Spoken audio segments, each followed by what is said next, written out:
Saludos amigos, ¿qué tal? Bienvenidos a su programa de Enterocrédito.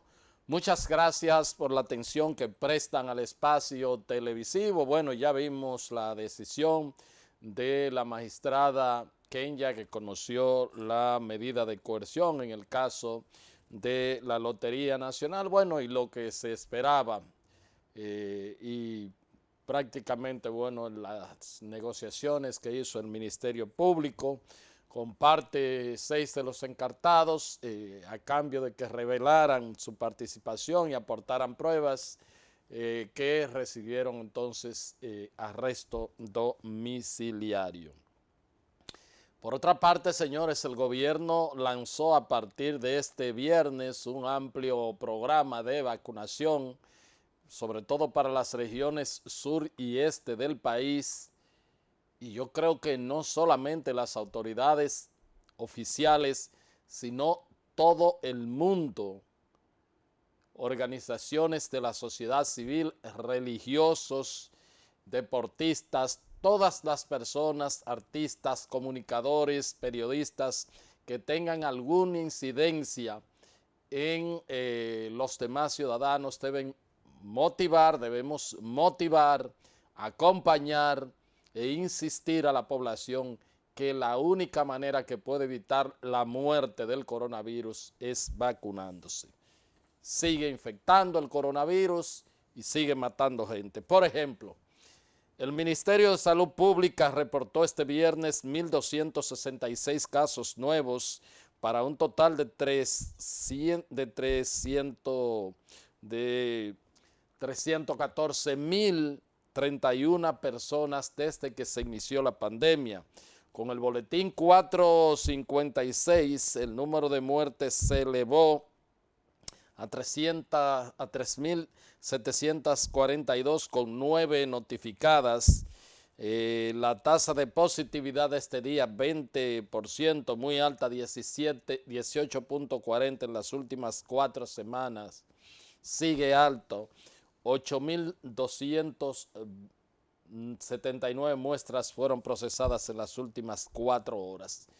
A propósito del tema de salud, pese a la crisis económica y el aumento del COVID aquí en la República Dominicana, que preocupan a las autoridades y a la población, el Sindicato de Trabajadores de la Enfermería amenaza con paralizar sus servicios inconforme con las promesas del gobierno de aumentarles solo un 30%. Bueno, nos vamos a la primera pausa y cuando regresemos vamos a conversar con el vicepresidente de la Sociedad Dominicana de Medicina Crítica y Unidades de Cuidados Intensivos, el intensivista Alexander Marte, y con esta entrevista los dejo después de estos consejos de mucho interés.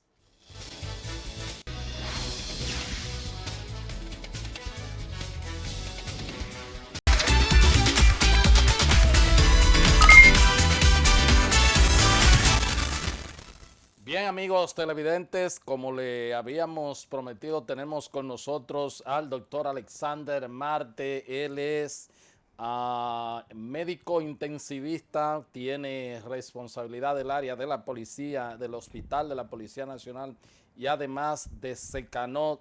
Es el vicepresidente de la Sociedad Dominicana de Medicina Crítica y Cuidados Intensivos, y le agradezco al doctor que aún ha participado en este programa en la virtualidad. Ahora lo tenemos presente. Bueno, ya ustedes saben, sacando un tiempecito de su agitado y su ajetreado momento en que están viviendo los médicos, y qué no decir, pues lo que están al frente de la batalla del COVID. Saludos, doctor, gracias por aceptar esta invitación. Buenos días, Héctor. Gracias por la invitación y por permitirme estar de nuevo contigo y tu personal en este programa, para que de esta forma podamos edificar un poco a toda la ciudadanía que te sigue y que a través de las redes y los programas pues están al día a día contigo. ¿Cómo no? Doctor, no cabe duda de que estamos en un tercer rebrote o en una tercera ola de el coronavirus? No, sin duda alguna, pues todos lo palpamos, tanto el personal sanitario que estamos en batalla como la demás ciudadanía. Tuvimos un primer rebrote al principio, ¿no? Con un segundo y ahora con un tercero, donde probablemente este ha sido el más grande de todos, pero con diferentes características. ¿Cómo no? ¿Cómo no? O sea, ¿cuáles son las características que usted ve en este tercer rebrote? Si nos vamos a cómo vemos la edad de los pacientes, en un principio eran personas entre 60, 70, 80 y más años, pues se invierte un poco. Son personas en su gran mayoría por debajo de los 60 años y vemos pacientes hasta con 18 y 20 y 25 años. ¿Cómo no? Y han llegado a condiciones críticas.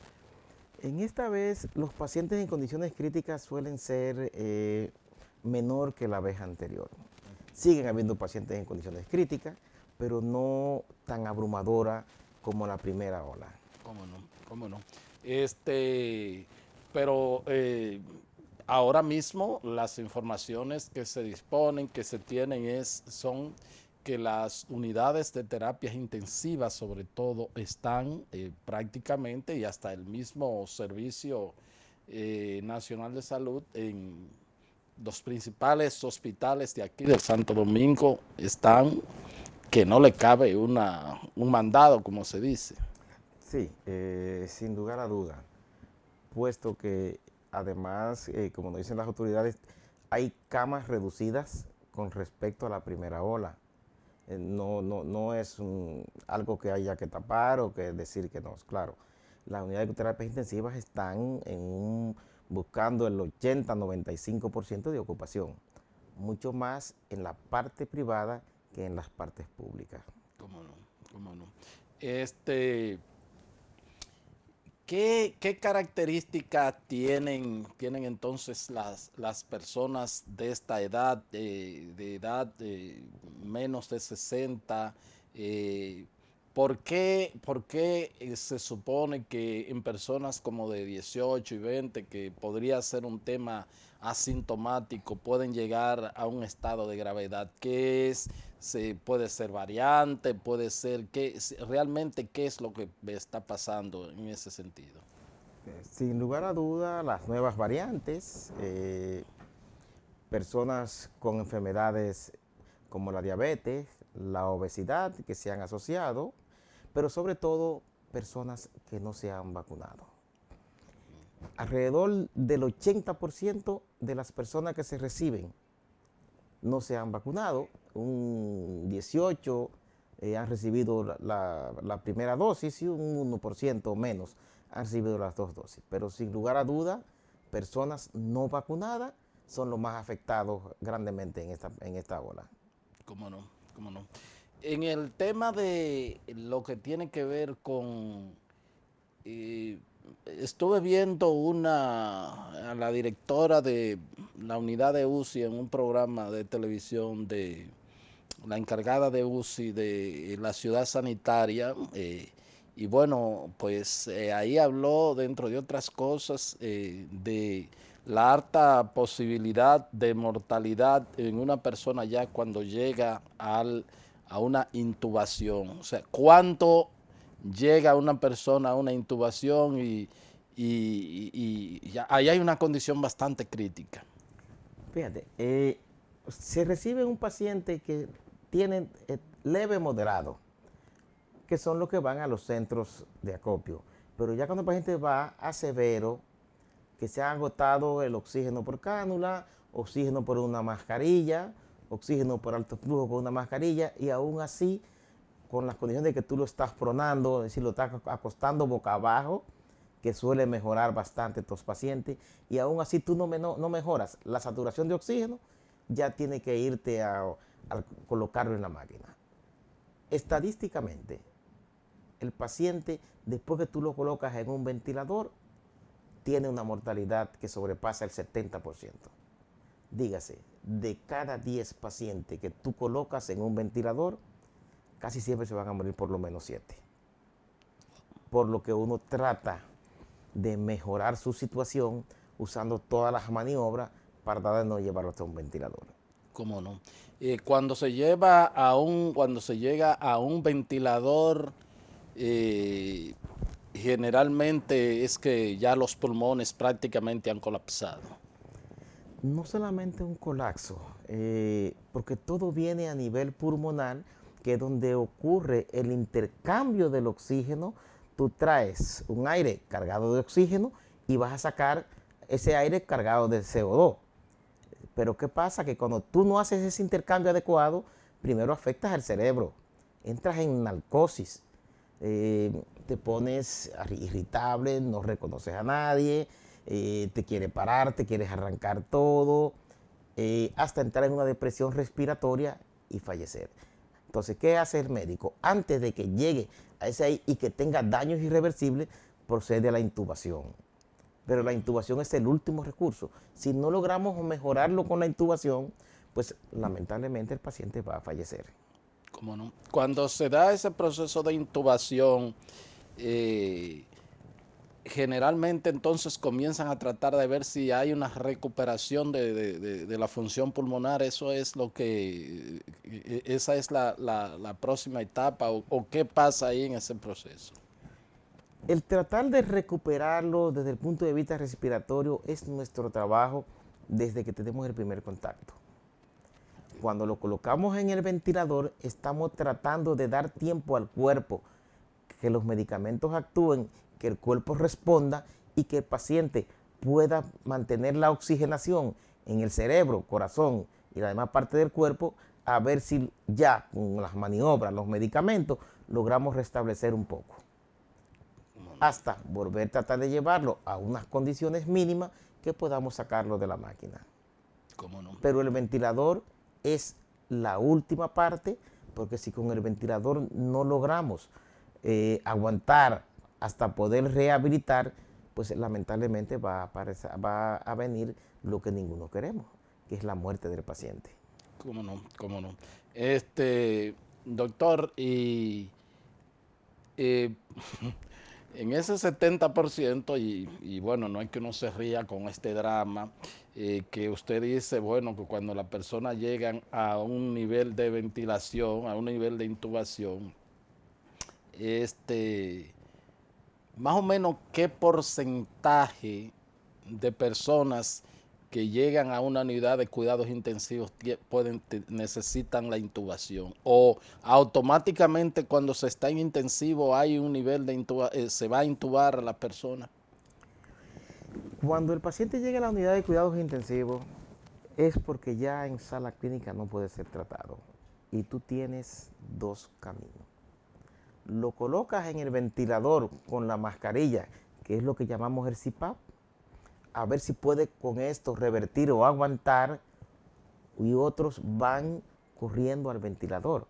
Es ahí por lo que las unidades de cuidado intensivo están ya en el 90-95% de ocupación, porque son los pacientes que están en peores condiciones y necesitan una vigilancia estricta, porque en cualquier momento tú puedes estar tomando la pala e intubándolo.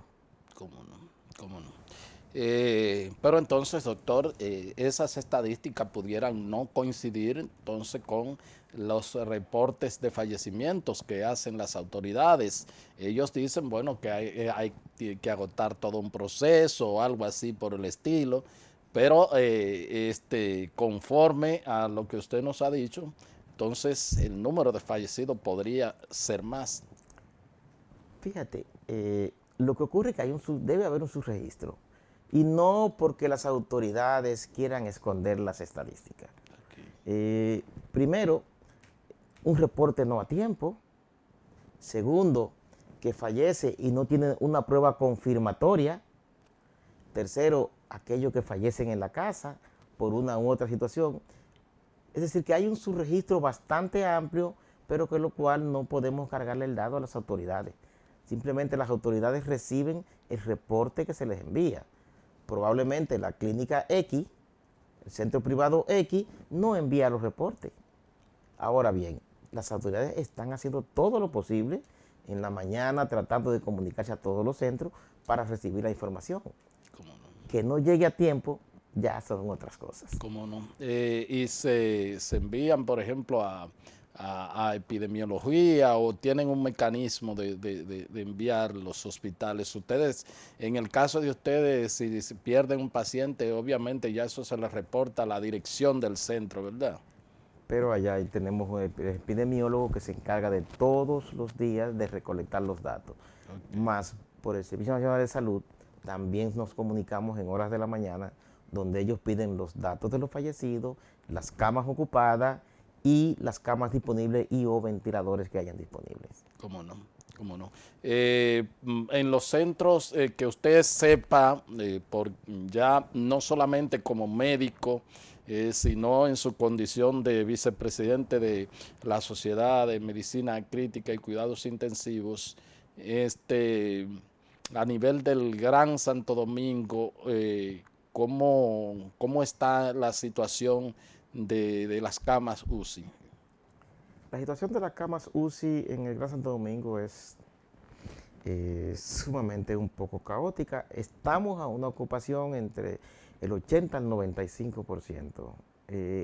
Hay una situación, es que excepto Santiago, el sur entero manda a los pacientes a la capital y gran parte del este, más el Gran Santo Domingo, más la parte del nordeste, todo se llena en el Gran Santo Domingo.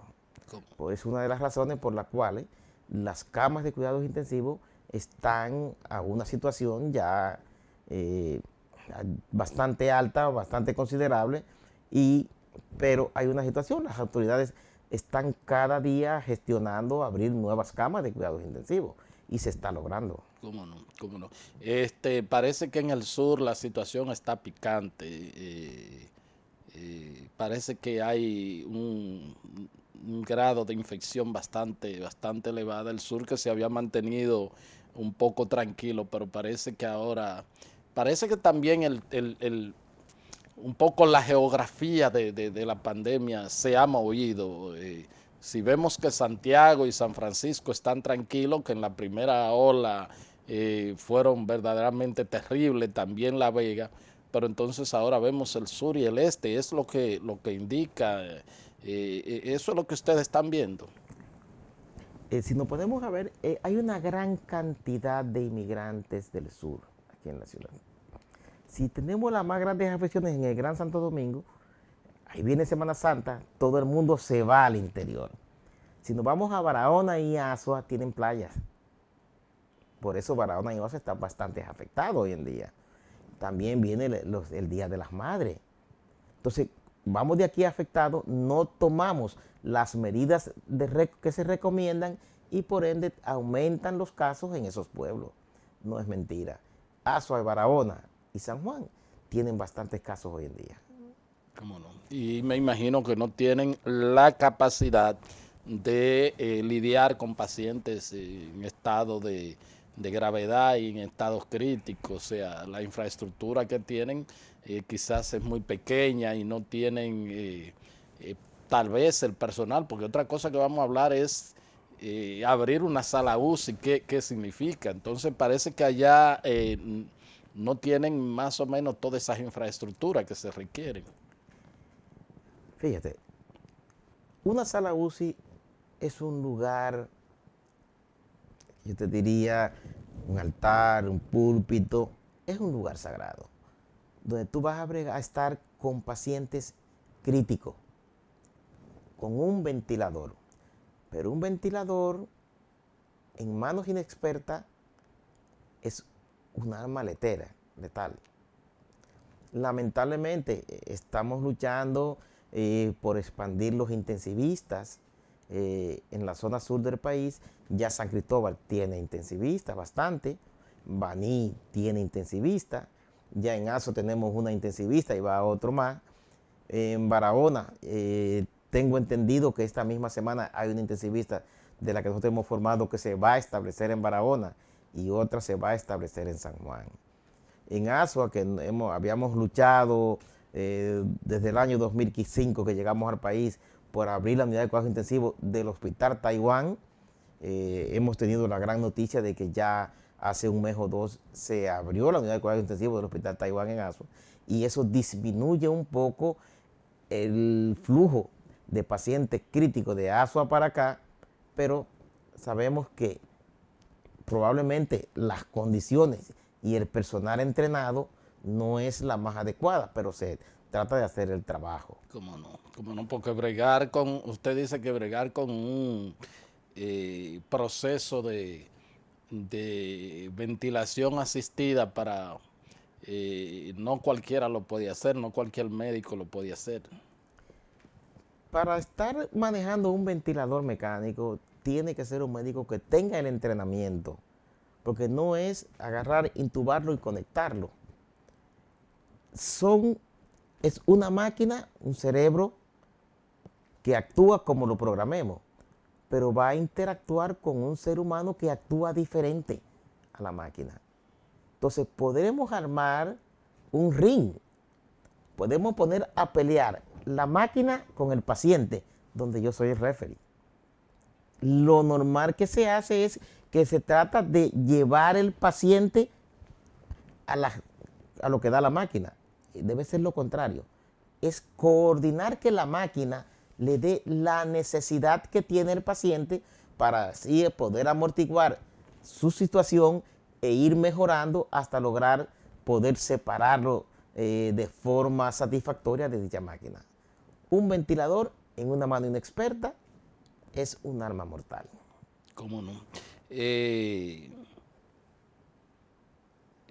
que además de, por ejemplo, el jefe del grupo, que es, por supuesto, el intensivista, ¿qué más se necesita para armar una unidad de terapia intensiva? Además de un jefe, tiene que haber médicos entrenados, pero el pilar de más importancia en una unidad de cuidados intensivos es probablemente a quien menos importancia le damos, una enfermera. Independientemente de lo que yo diga, haga como médico, si la enfermera no está 100%, 24/7 a cabalidad con su paciente y haciendo lo que hay que hacer, pues por más que el médico trate, no vamos a tener los resultados satisfactorios. ¿Cómo no? Es decir, es un equipo de personas entrenado, que todo sea por el bienestar de ese que está ahí, que puedo ser yo, puede ser mi padre, puede ser mi hijo, o puede ser el padre o el hijo de cualquier otra persona. ¿Cómo no? Entonces también esa enfermera, con esa importancia capital que tiene, no puede ser una enfermera cualquiera también, porque si está la máquina, si está todo eso, también tiene que tener algunos conocimientos elementales, ¿verdad? Por supuesto, la enfermera tiene que tener conocimientos elementales. Ahora mismo se debe estar graduando en estos días creo que 52 licenciadas en enfermería de la Universidad Autónoma con especialidad en terapia intensiva. Es decir, que en el país día a día nos vamos preparando con estas cosas. Además de que el personal que ya labora por mucho tiempo, pues los médicos nos hemos encargado de entrenarla, las cuales hacen su trabajo de forma muy adecuada, con mucha devoción, tratando día a día de que las cosas salgan bien. ¿Cómo no? ¿Cómo no? Bueno, pues solicito el permiso del doctor Alexander Marte.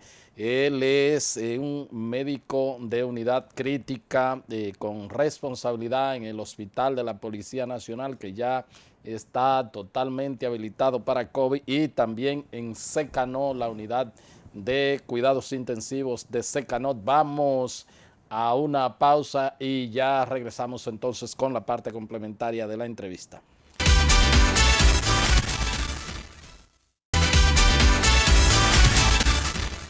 Continuamos con esta entrevista con el doctor Alexander Marte. Él es un médico de unidad crítica, un intensivista con responsabilidad en el Hospital de la Policía Nacional y también en Secanot. Doctor, hay también un tema que es bastante difícil. Yo no sé si usted ha podido bregar con él o no, con respecto a mujeres embarazadas. He escuchado médicos que ahora hay una situación difícil, pues bueno, el ginecólogo, si una mujer le da COVID, es difícil tratarlo, hay pocos lugares, también por la propia situación del embarazo, y hay algo ahí que bueno, que es no, aunque es normal para las mujeres, pero con ese tipo de padecimiento, pues les resulta un poco incómodo. ¿Se ha encontrado con algunos casos en ese sentido? ¿Ustedes han manejado casos? Sí, los hemos manejado. Ahí entra entonces, porque el trabajo de cuidados intensivos es un trabajo en conjunto, entre el cardiólogo, entra el pediatra y entra el ginecólogo. Okay. Como sabemos, a nivel mundial no hay tanta información que se diga, pero lamentablemente estamos en guerra. Hay que salvar, tratar de salvar tanto el producto como la madre. Y en vista de eso, pues, aunque no han sido muchos los casos que hemos tenido, pero sí lo hemos tenido y que han, hasta ahora, gracias a Dios, pues han salido, ¿Cómo no? han Eso es salido lo bien. importante. Me llama la atención de que el director del hospital, Robert Reed, el doctor Clemente Terrero, que es un infectólogo, diga que, por ejemplo, tenga la unidad de cuidados intensivos del Robert Reed lleno de pacientes de COVID, de niños y adolescentes, que antes pues era un asunto que no se veía. ¿A qué se atribuye se podría atribuir esta situación? Eh, Te podría decir diferentes factores. Primero, el pueblo le ha perdido el respeto al COVID. Entonces, cuando usted sale a la calle a darse los tragos, que llega a la casa, ¿quién es el primero que lo abraza? Es el niño. Es decir, el niño no sale a la calle a buscar el COVID, se lo estamos llevando a los adultos. Si nos ponemos a ver, antes lo más afectado eran las personas por encima de los 60 años, ahora son por debajo de los 60 y cuando usted llega a la casa, el tío, el hermano mayor, el niño lo abraza. Y por supuesto, es ahí donde tenemos los grandes contagios. ¿Qué ocurre? En la ciudad capital tenemos 3 centros, o 2 centros públicos de atender niños. Ellos recogen todos los niños del país. Entonces, por eso tenemos una población que no responde a las medidas de distanciamiento. Antes contagiábamos más a los mayores. Hoy en día tenemos nueva cepa. Estamos contaminando a los niños y por ende aumentan los casos y va a colapsar entonces también los intensivos que tenemos, las camas en el Robert Reed, en el Hospital de la Ciudad de la Salud. ¿Cómo no? ¿Cómo no? A propósito, vi unas declaraciones de un dominicano que es funcionario de la Organización Panamericana de la Salud y dice que las autoridades no deben descartar una restricción mucho mayor en zonas rojas, así lo dijo él, en zonas que está muy caliente. Y si hablamos de el Gran Santo Domingo, hablamos de San Cristóbal, de Azua, Barahona y San Juan. Ahora las medidas están a partir de las 6 de la tarde, los fines de semana a las 3 de la tarde, bueno, pero por supuesto la dispensa que hay de 3 horas para el libre tránsito. ¿Usted cree que conforme está viendo el panorama pudiera ser necesario otras medidas que pudiesen ser más rígidas? Porque mientras estamos teniendo un éxito rotundo en el programa de vacunación, la gente por fin se está vacunando, hay alguna gente que están resistiendo por cualquier tontería, pero tenemos un pico, un rebrote que manejar. ¿Qué usted entiende con lo que está viendo pues en los hospitales? Si pudiera llegar el momento de que se tuviese que apretar un poco más. Yo siempre creo en el régimen de consecuencia. Si usted viola las normas, pues tiene que tener una consecuencia.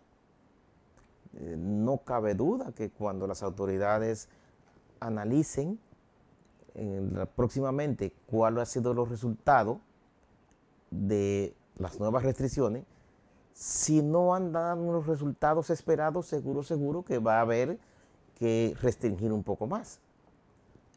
Tenemos un sinnúmero de médicos que ya llevan casi año y medio en una labor titánica, agotado, pero también tenemos en la calle un sinnúmero de guardias y policías que no duermen en casa, que también están agotados. Entonces tenemos que pensar como ciudadanos, acatar las medidas y por supuesto si no la acata, pues entonces se le aplican los regímenes de consecuencia. ¿Cómo no? Pero insisto, en posibles evaluaciones no se podría descartar algún, por ejemplo, ese médico sugirió que si en algún momento hay que cerrar a las 2 de la tarde, que no en el país entero, sino, porque bueno, donde donde no está caliente, no tiene que recibirse algún tipo de restricción. ¿Cómo vería usted esta posibilidad? Fíjate, yo no creo que ya estamos en el momento que haya que cerrar a las 2 de la tarde en algún lugar. Okay. Pero lo que sí considero es que donde haya que tomarse las medidas, por el bien de la ciudadanía, cualquiera que sea, hay que tomarlas. Yeah. Sea aumentando la restricción, sea cerrando lo que haya que cerrar, pero hay que hacerlo. Porque todo es por el bien de todos, no por el bien de uno y de otro no. ¿Cómo no? Bueno, hablaba de los médicos y de lo cansados que están, de las jornadas. Si uno habla de los médicos también y de la policía y de la guardia, pero imagínese usted también ese personal de apoyo como las enfermeras, o sea, esos paramédicos también deben estar súper agotadas. Por lo menos ahora están casi todos inmunizados, ¿verdad? Pero siempre hay un riesgo de contagio, ¿verdad? Fíjate, cuando hablo de los médicos, yo ahí me enrolo con las enfermeras y el personal de laboratorio. Porque es que el médico por sí solo no hace el trabajo. Si el médico no tiene una enfermera, el paciente no va a echar hacia adelante. Pero peor aún, las enfermeras tienen un horario de 8 horas corrido, donde no se sientan. Y cuando salgo de aquí, me voy al pluriempleo, al otro lugar. Así es. Es un personal que está agotado, que se infecta, que se mejora, que desmejora, porque han sido muchos los médicos y las enfermeras que han tenido que salir de su labor por cierto tiempo por el mismo contagio. Claro, los contagios ahora van a disminuir en el personal sanitario por las vacunas. Pero siempre hay que mantener las medidas de distanciamiento, los guantes, lavado de manos, el aseo por todos lados y por supuesto usar el traje protector. ¿Cómo no? Doctor, a propósito de la vacuna, he conocido mucha gente que han tenido que ingresarlo aún con las 2 dosis aplicadas. O sea, eso es una posibilidad. Sí. Recuérdate que hay diferentes variantes. El virus va mutando cuando va de persona en persona, de país en país, y las vacunas son hechas para un tipo. Lo que sí te asegura es que las personas que tienen las 2 dosis y que tienen ya el tiempo en que hayan creado los anticuerpos, la sintomatología es menos florida. Es lo que te decía, la cantidad de ingresos, la gran porcentaje es los no vacunados, seguido muy lejos de los que han tenido una dosis. Y el porcentaje de los que ingresan con las 2 dosis administradas es muy mínimo. Y la sintomatología también es mucho menos florida. Está demostrado. No vacunado le da peor y es la mayor cantidad. ¿Cómo no? ¿Cómo no? Bueno, y este rebrote un poco puede ser una herencia de Semana Santa o algo así por el estilo. Y bueno, de que ya nos olvidamos de que seguíamos teniendo coronavirus. Es lo que decía al principio, la aglomeración en la Semana Santa, pero también el irrespeto que le tenemos ya al COVID. Decían siempre las personas en la ciudad que hay que tener la covidianidad. No, no es mentira, vamos a tener COVID. Pero si no nos cuidamos, si no nos vacunamos, pues nos va a afectar mayor. Indiscutiblemente, los desaciertos que hicimos en Semana Santa los estamos pagando ahora. ¿Cómo no?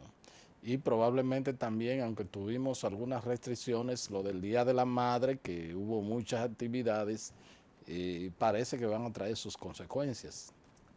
Por supuesto, independientemente de que ya habían aumentado las restricciones, pero no se dio a cabalidad. Muchas personas hicimos o hicieron desaciertos en los días de Semana Santa. Por eso usted vio que se trasladaron muchos vehículos a los diferentes pueblos del país. Y no tenemos una totalidad, un control estricto de todo lo que se desplazó fuera de la ciudad. ¿Cómo no? También, doctor, hay un tema con las personas que se montan en el transporte público, los carros del concho, en las voladoras, usted ve gente aglomerados, el mismo metro, etcétera, etcétera. Eso también, ahí hay un tema. Fíjate, es un tema difícil, porque el que se va a transportar a trabajar no tiene para pagar un taxi, tiene que tomar la voladora. ¿Pero qué quiere el chofer de la voladora? Que se monte en 50. Claro. Se subió el pasaje para de forma y manera poder montar menos y que ellos pudieran ganar semejante. Pero lo que pasa es que todos queremos ganar.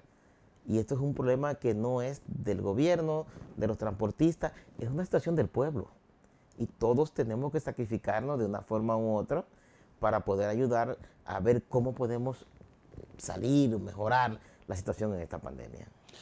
La parte humana ya de ustedes, yo conversaba con una persona que usted es amigo y conoce mucho, con el doctor José Joaquín Puello, en una entrevista que le hice hace muchísimo tiempo y le dije, bueno, para un médico perder a un paciente es algo natural, quizás para cuando quizás a un periodista que, bueno, fallé en esta noticia, que no pude conseguir.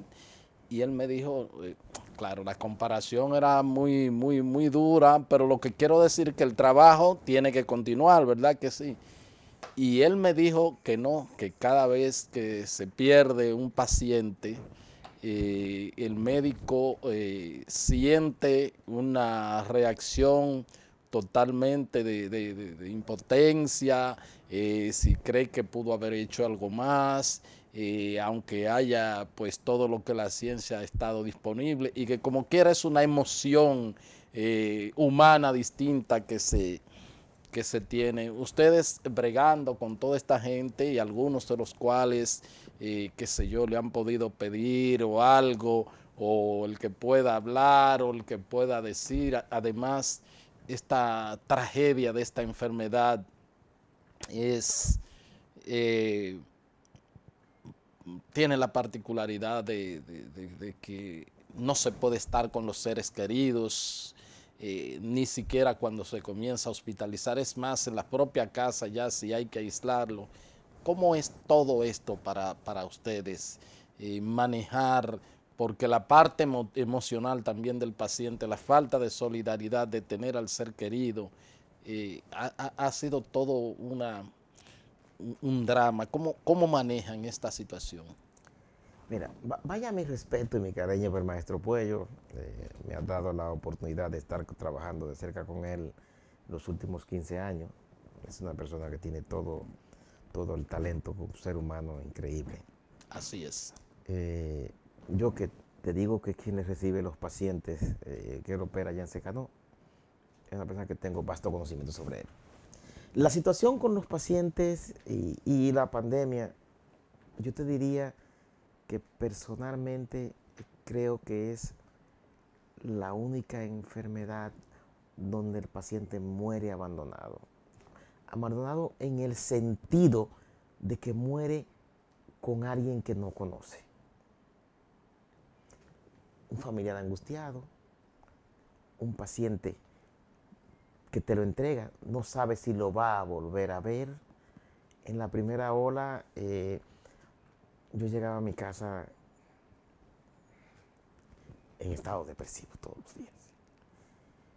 Salir a las 8 de la noche de trabajar, de ver en la policía 40 pacientes, ver en Secanó 40, ver 20 personas en un ventilador, y cuando vas camino a tu casa, encontrarte en un colmado 50 personas bebiendo a pico de botellas, sin una mascarilla, y tener que decidir cuando alguien de 80, 90 años lo llevo a intensivo, no llevo el viejo, llevo el joven, pero cada vez que a un médico se le muere un paciente es una derrota.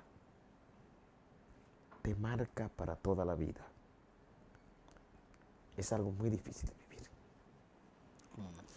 No tiene nombre. Y ahora en estas condiciones donde la persona no tiene al ser querido cerca, que además de el médico tiene que ser la persona que le pueda dar el aliento y decirle todo va a estar bien aunque no vaya a estar. Es que ahí entra el trabajo del médico y la enfermera.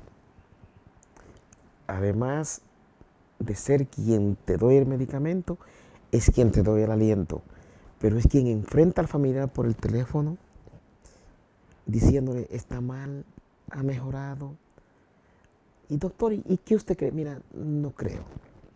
Según como veo, esto es día a día, momento a momento.